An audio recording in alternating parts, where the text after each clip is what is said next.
নমস্কার। আজ কথা বলবো পাইকা নিয়ে।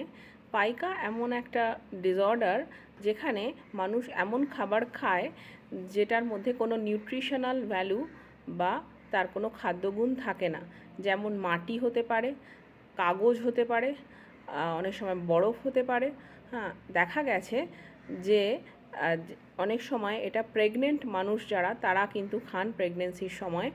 হ্যাঁ, এবং প্রেগনেন্সি যখন চলে যায় চাইল্ড বার্থের পরে কিন্তু এই যে ব্যাড হ্যাবিট বা এই যে পাইকা সেটা কিন্তু তাদের চলে যায়। কিন্তু অনেক সময় দেখা যায় এটাও পরিলক্ষিত হয়েছে যে যাদের এই পাইকা হ্যাবিটটা রয়েছে, যারা এই নিউট্রিশনাল ভ্যালুলেস জিনিসগুলো যারা খাচ্ছেন তাদের কিন্তু অনেক ক্ষেত্রেই আয়রন ডেফিসিয়েন্সি অ্যানিমিয়া থাকে।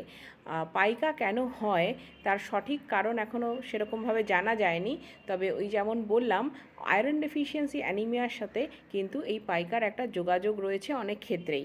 অতএব যদি আশেপাশে কাউকে দেখেন যে এই রকম একটা হ্যাবিটে রয়েছে, তাহলে কিন্তু অবশ্যই তার প্রথম কথাই হচ্ছে হিমোগ্লোবিনটা চেক করাতে হবে এবং তাকে ডক্টরের সাথে যোগাযোগ করতে হবে। হিমোগ্লোবিন হয়তো কম আছে, সেই জন্যও কিন্তু এই হ্যাবিটটা চলে আসতে পারে কারোর মধ্যে। Thank you.